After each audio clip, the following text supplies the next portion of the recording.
தலைமைச் செயலாளர் அலுவலகத்தில் சிஆர்பிஎஃப் நுழைந்தது அரசியல் சாசனத்தின் மீதான தாக்குதல் என்று ராமமோகன ராவ் தெரிவித்துள்ளார். கூட்டாட்சி தத்துவத்திற்கு எதிரானது என்று அதிமுக செய்தி தொடர்பாளர் தீரன் தெரிவித்துள்ளார்.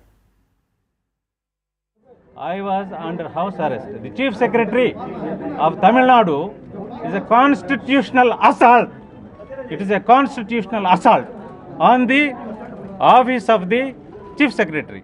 மாநில அரசாங்கத்தினுடைய அனுமதி இல்லாமல் தலைமைச் செயலகத்திலே அவர்கள் சோதனையிடுவதற்கு இங்குள்ள உள்துறை அமைச்சரிடமோ அல்லது மத்தியிலே இருக்கக்கூடிய உள்துறை அமைச்சரிடமோ இவர்கள் அனுமதி பெற்றார்களா என்பதை அவர்கள் முதலிலே விளக்கி சொல்லியாக வேண்டும்.